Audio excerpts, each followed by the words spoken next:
We complete our study of John's epistles this morning with a little book that has several claims to fame. For one, it is the New Testament epistle that looks the most like a conventional letter of the day. And then while all the other letters of the New Testament are written either to a church, to a wider group of people, or to somebody really important like Timothy or Titus or Philemon, who was a well-respected and wealthy businessman, this letter appears to have been written to a very ordinary member of a little local church. Perhaps in some ways it is the New Testament epistle that speaks the most directly and personally to ordinary people like you and I. But 3 John has several other claims to fame. It is also the shortest book in the Bible. In the Greek text, only 219 words.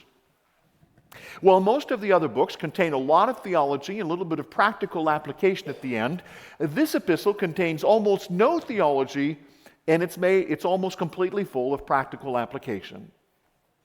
It is also the only book of the New Testament that never names Jesus Christ directly by name. It speaks about him. It certainly speaks about the way we serve him. It alludes to him indirectly, but it never uses the name of Jesus Christ outright. It is the only book of the New Testament that doesn't do that.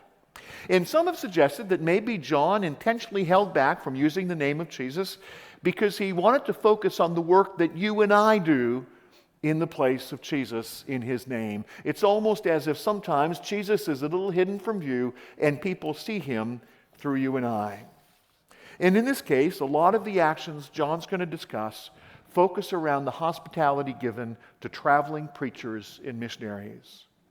In 1 John, John discussed the difference between good teachers and bad teachers. And you remember it came down to 3 things. There were 3 things that tell good teachers apart from bad teachers. False teachers deny who Jesus was. False teachers also live in immorality and sin. And finally, false teachers don't love the children of God. By these 3 things, you can tell who the good teachers are and who the bad teachers are. And then in 2 John, he warns the church, now that you know who the bad teachers are, when they come to your house and want hospitality, don't let them in. When they come to your church and they want to preach from the pulpit, don't let them preach from the pulpit because they're false teachers. And if you help them, you become a participant in their wicked work. But 3 John, the last epistle we'll look at together, addresses the reverse side of things. What happens when it's not a bad teacher that comes to your house? What do you do when a good teacher comes to your house and comes to your church? There are 3 people that appear in the letter. Okay, maybe 4 if you count John. John is the elder. He's the one who loves this little church that he's writing about. You may remember we said a few weeks ago that the elderly John was working out of the big city of Ephesus. And there in Ephesus, there was one big church where he worked as an elder and a teacher and a preacher. But this one big church had planted a bunch of little churches in the perimeter in the area. And so John was also taking care of these little churches. And by the way, this happened frequently in the New Testament. And still today, this is the best way that new churches are planted. Sometimes denominations try and plant churches and it never works really well. The best way to start a new church is always when one church is big enough and large enough and it fills its sanctuary and it sends a couple of people over to a neighboring area to start a new congregation. This is what's happened. And so here's John. He writes to this little church with great warmth. Remember his nickname, the Apostle of Love. In fact, he begins the letter by expressing his love for the one he's writing to, and he ends it by greeting people in the church. And he says, when you greet the people in the church for me, remember they're my friends. Greet the friends. And he says, greet them by name. But there are 3 other individuals mentioned in the letter apart from John. There's Gaius. Gaius is not a leader in this little church that John is writing to. He's just one of the ordinary members in the community. And then at the end, John mentions Demetrius. Demetrius is a good man. He's a preacher. He's one of the good missionaries who was traveling from church to church. And in fact, since there was no postal service, we think that Demetrius is the one who carried this letter. He carries 3 John and he brings it to Gaius. And then there's the bad guy in the letter. His name is Diotrephes. He was a leader in the church, but unfortunately, he's the one who was causing trouble. Let's see what John has to say about each one of these 3 people. And I don't get to do this often, but this morning we're going to read the whole book. I love doing that. We'll do that with the book of Romans next week and see what reaction we get. But 3 John, and I'm just going to read from verses 1 to 15. The elder to the beloved Gaius, whom I love in truth. Beloved, I pray that all may go well with you and that you may be in good health as it goes well with your soul. For I rejoiced greatly when the brothers came and testified to your truth, as indeed you're walking in the truth. I have no greater joy than to hear that my children are walking in the truth. Beloved, it is a faithful thing you do in all your efforts for these brothers, strangers as they are, who testified to your love before the church. You do well to send them on their journey in a manner worthy of God, for they've gone out for the sake of the name, accepting nothing from the Gentiles. Therefore, we ought to support people like these, that we may be fellow workers for the truth. I've written something to the church, but Diotrephes, who likes to put himself first, does not acknowledge our authority. So if I come, I'll bring up what he's doing, talking wicked nonsense against us. And not content with that, he refuses to welcome the brothers and also stops those who wants to and puts them out of the church. Beloved, do not imitate evil, but imitate good. Whoever does good is from God, and whoever does evil has not seen God. Demetrius has received a good testimony from everyone and from the truth itself. We also add our testimony, and you know that our testimony is true. I'd much to write to you, but I would rather not write with pen and ink. I hope to see you soon, and we will talk face to face. Peace be to you. The friends greet you. Greet the friends, each by name. This is the word of the Lord. I want to consider the 3 men that John speaks about in reverse order in which they appear in our text. As I noted earlier, Demetrius appears to have been one of the traveling missionary preachers who was actually teaching the truth. He was a good man, he was a good teacher, and he was preaching the gospel. There's no postal service. John has to get this letter to this little church north of Ephesus, and Demetrius brings it with him. He carries this letter to his friend Gaius. And unlike the false teachers in 2 John who are not to be welcomed, John wants to make sure that Demetrius is very welcomed.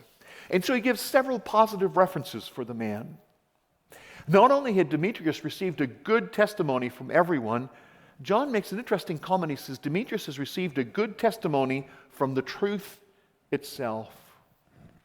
John means that the best commendation for Demetrius is that he was teaching the truth. He was teaching the truth about Jesus Christ that John emphasized in his first 2 letters. So John's happy to add his own positive reference. He says, this man, the best thing you can say about him is that the truth agrees with him. He agrees with the truth.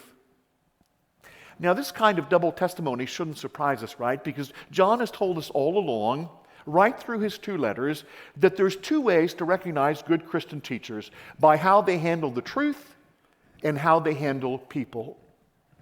Good teachers are people who love people and who love the truth. And Demetrius did both. The same doesn't appear to be the case with Diotrephes. It's very peculiar that John actually doesn't say anything about Diotrephes' doctrine or his theology. John never explicitly says that Diotrephes was teaching false theology. But he tells us a lot about the man's character. Apparently he was a leader in that little church. And apart from 1 and 2 John, John had written another letter to this church, and somehow Diotrephes intercepted the letter and refused to have it read and refused to acknowledge John's apostolic authority. So John has a problem. He wants to communicate with this church. He's already sent a letter to this church, but Diotrephes, who's the leader, got his hands on the letter and destroyed the letter, made sure it wasn't read. So John has to find another way to contact the people in this little church. He can't do an email. They don't have a church Facebook page. He can't send a letter or telegram. And so through Demetrius, he sends a letter to Gaius, who's just a member of the church. Now, to get away with destroying this letter, Diotrephes he's pretty sneaky. I love this expression, and we use this expression sometimes. John says that in the ESV, I love the way it's worded, Diotrephes is talking wicked nonsense about us. Don't you love that expression? He's spreading lies about us. He calls it wicked nonsense. But not only did Diotrephes refuse John's authority, not only did he refuse to welcome the brothers, not only was he bad-mouthing the Apostle John, but there were people in the congregation who wanted to receive the missionaries, and Diotrephes says, no, you're not going to receive them, and if you receive these missionaries, we're going to kick you out of the church. Now, again, it's very, very peculiar that John says nothing about Diotrephes' theology, and that's uncharacteristic for John, because John thought good theology was really important. And every time bad theology occurred, John always pointed it out. If Diotrephes was teaching bad doctrine, if his theology was off, for example, if he was denying that Jesus came in the flesh, if he was in any way straying from the truth of the gospel, you can be certain that John would have mentioned it, but he doesn't. The issue with Diotrephes is not his theology, it's his personality and the behavior that comes with it. The warning to us from Diotrephes is that it's possible sometimes to have the right theology, to have the truth, to believe the right things, and yet still to misbehave badly enough that you need to be challenged. The key to understand what's happening here is this little expression in the way John introduces Diotrephes. We spoke about this before to the children, this little nickname that Diotrephes has. In verse 9, John says, I have written something to the church, but Diotrephes, who likes to put himself first, does not acknowledge our authority. How'd you like that for a nickname? Diotrephes, who likes to put himself first. It's actually a single verb in the Greek, philoproteo, to love, to be first. It's the only place in the New Testament where this verb is found, but it's made up of two words that are all over the New Testament. There's the word phileo, from the word for loving, and the word proteo from being first, or to lead. Now, the funny thing is that this word to lead is used all over the New Testament. It's used several times of church leaders, and it's not a bad thing. Being a leader, in fact, is a good thing, the New Testament tells us. In fact, in his first letter to Timothy, Paul actually says that it's a good thing to aspire to be a leader. Paul says to Timothy, if anyone aspires to the office of overseer, he desires a noble task. Leadership is not a bad thing. Exercising authority in the church is not a bad thing. In fact, if you're qualified and the Lord is calling you to that, it is a good thing and a noble thing to aspire to leadership. But here's the catch. There's a word that Paul used that I hope you caught. Paul doesn't say that if you aspire to leadership, you aspire to a noble position. He says that you aspire to a noble task. Leadership in the church is not about position. Leadership in the church isn't about prestige. It's not about honor. It's not about a title. It is not about coming first. It is about a task. Work that you are given, that you're gifted, and that you're called to do. It's very telling that when Paul gives the qualifications for eldership, for deacons, and for leadership in the church, none of them are about academic degrees. None of them are about titles. None of them are about prestige or position. None of them are about how much money you make or how prestigious you are in the community. The only descriptions we have about church leadership are about character traits and about work that needs to be done, tasks that are to be done. And this is a really hard question, not only for those of us in church leadership, but for anybody who wants to serve in the church. You want to serve in the church, you want to lead in the church. What is it that you're after? Is it the prestige of the position? In some cultures, to be a church leader or to be an elder or to be a pastor is a position of high esteem and respect and privilege. I know that I frustrate many of you from those cultures when I refuse to do some of those honorary things that you think come with the role of pastor. I remember early on when I first started at Cote, I think we'd been here about 2 or 3 Sundays, and at coffee time downstairs there was a little coffee spill, and I was one of the only ones who knew where the mop was in the furnace room, and so with my gown and my stole still on after having preached, I went to the furnace room, I grabbed the mop, and as I came out with the mop, there's about 6 of you that tackled me because you thought it was inappropriate for the pastor with his gown and his stole on to be handling a mop in public. I'm sorry, but I disagree with you. The issue with Diotrephes was not that he was a leader. It wasn't even that maybe he felt called to be a leader. It was that he loved to be first. Let's just say that Diotrephes probably never would have handled a mop on a Sunday morning. Because he loved to be first, he didn't want to share the spotlight with anybody else. He didn't want to share it with those other visiting preachers. And imagine this, he didn't even want to share the spotlight with the Apostle John. But John's in a tough spot. He had sent the letter to the church, but Diotrephes used his authority to the church to intercept it. So he had to find another way to communicate with the church. And so John has somebody on the inside in the church that he knows well and that he trusts. His name is Gaius. Now, there are a couple of other men with the same name mentioned throughout the New Testament, but they're not the same man. It was a very, very common name. If you were a working class person, the Roman emperor gave you a list of 12 first names that were acceptable for little boys.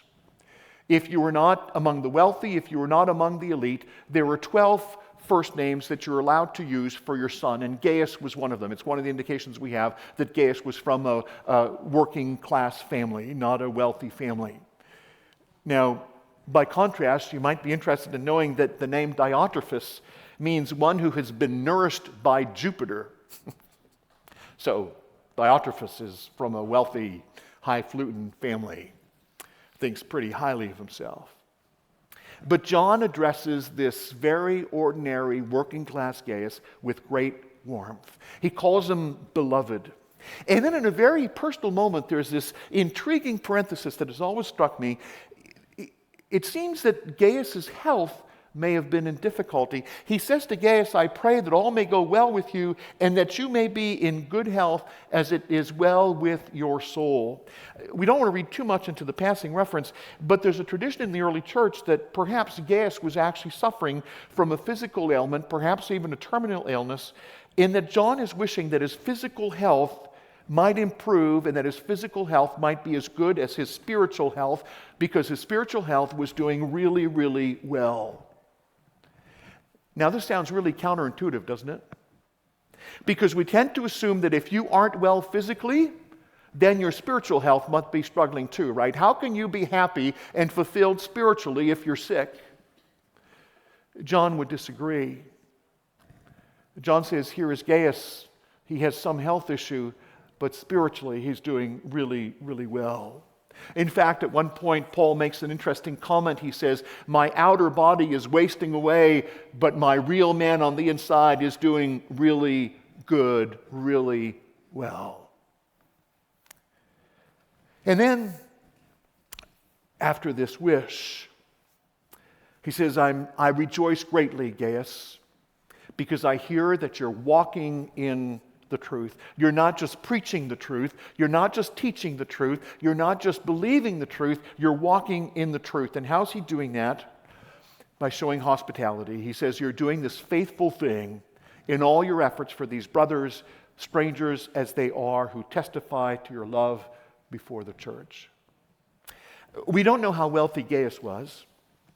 We read of several other people in the New Testament who were wealthy enough that they had big enough homes that the whole church met in their house. Sometimes Paul writes to somebody and he writes to the church that meets in their house. So it's not somebody who lived in a 1.5 studio apartment on the 4th floor somewhere. It's somebody who owned a house. It was a big house. They could welcome the whole church in their house. This doesn't seem to be Gaius' case. But his home was large enough to receive one missionary at a time. These traveling preachers would come to town, and Gaius would have them in his house. And in one sense, it doesn't take much to do this. All it took was an extra bed, maybe enough resources to offer somebody a sandwich, maybe another bowl of soup at supper time. Many years ago, when Debbie's grandparents in London were going to move out of the house that they had been living in for over 70 years, and we were in the process of moving them to a nursing home in the Eastern Township so they'd be closer to the family. For years, I remember making that trip up to London to visit Debbie's grandparents at Christmas, other times of the year. And as we got near the end and we realized that soon they were going to be moving out of the house, and we need to start to pack some of the things that were in the house. And there's several things from their home that have always struck me and stayed with me. They were married during the Great Depression. They signed the mortgage on their house about 3 days before the stock market crash in 1929. But they always made that mortgage payment. He always worked a night shift for extra, and they did well. And for the last 10 or 20 years, they got Meals on Wheels. And Debbie's grandmother was the first great recycler.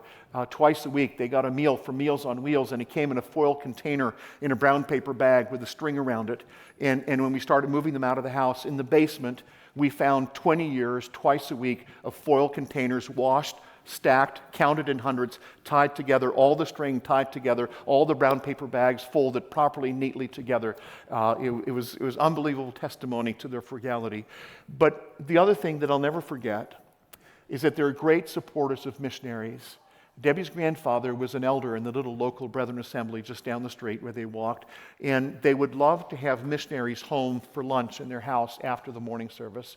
And in their house, there were missionary prayer calendars for every year for just about, they'd kept them all. And for 1929, 1930, 1931, 1932, all the way through until there were missionary prayer calendars for about 6 or 7 different missionary organizations. There were notes and cards and letters from missionaries they'd had in their home.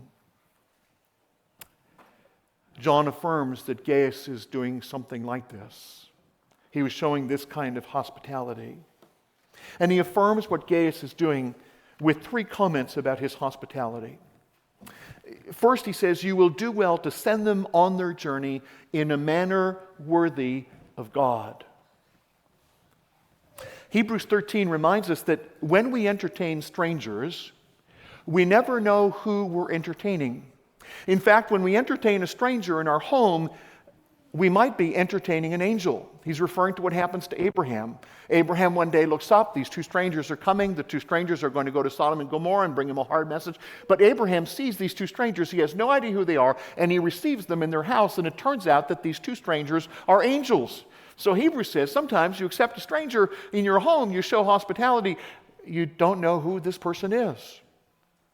And John tells Gaius that when he's receiving these visiting missionaries and preachers into his home, he's receiving them in a manner that is worthy of God. They are God's representatives. They are ambassadors for God. And then John says after they had stayed in his home, after they'd shared a meal with him, after they'd stayed there, had a bed and a comfortable place to sleep, the next morning they're leaving, and John won't let them go empty-handed. He sends them on their journey in a manner worthy of God. We think that means that as they left the house, John says, hey, wait, it's going to be a long road. Here's an extra sandwich for the road.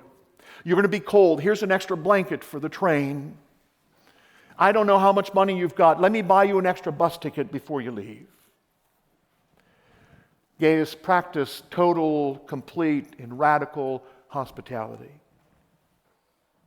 But John doesn't just affirm Gaius for treating these visited strangers in a way worthy of God. He affirms the fact that Gaius had recognized that these men were traveling for the sake of the gospel of Jesus Christ. This is what he says in verse 7. They have gone out for the sake of the name, accepting nothing from the Gentiles. There it is. It's the only veiled reference to Jesus Christ in the epistle. They're traveling for the sake of the name. These traveling missionaries, these preachers, were to be taken care of because they had gone out. They had left their home. They'd walked away from their own comforts. They'd left their families. They'd left all that gave them security. Maybe they'd quit high-paying jobs in society. They'd put all of that aside for the sake of the name of Jesus Christ. And because they preached Jesus Christ among those who didn't know him yet, they couldn't depend on the non-Christians to pay their salary. They can't depend financially on people who don't know Christ yet. And so they needed to be supported by other people who also shared the work of the name. I think you know Debbie and I well enough to know that we try to practice radical hospitality. Several of you have heard me say that nobody goes hungry on my watch, not as long as I'm your pastor. And we're grateful that the Lord's blessed us in a way that makes this possible.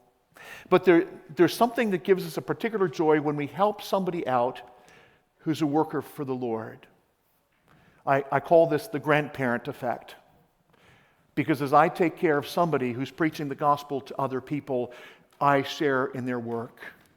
Because as I care for somebody who's sharing the gospel with somebody else, there's a multi-generational, there's a ripple effect that happens. One of my heroes is a man that I only had the chance to meet a few times. When I worked at the Bible Society, his wife was one of my colleagues. She was a highly gifted woman. She had an MBA. And she could have been making really good money out in the secular world. In fact, she had a well-paying secular job for a while. And then she joined the staff with us at the Bible Society. She was overseeing several parts of the Bible ministry with great ability and very great commitment. And I also knew that she was very generous financially. I eventually discovered, quite accidentally, that her husband was in fact one of the most significant supporters of the ministry, and that much of his wife's salary was in fact covered by the financial contributions that he made. It was at Christmas one year. We were at a staff dinner together in an unguarded moment at the end of the evening as we were cleaning up. He and I had a conversation.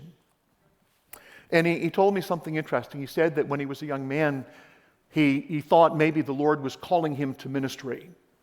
He liked the idea of being a pastor and being a minister. And he'd started going to seminary, but it hadn't worked well. He just didn't have the head for it. It wasn't, and he served as an elder in a church for a little while, but that wasn't his calling. That didn't work well.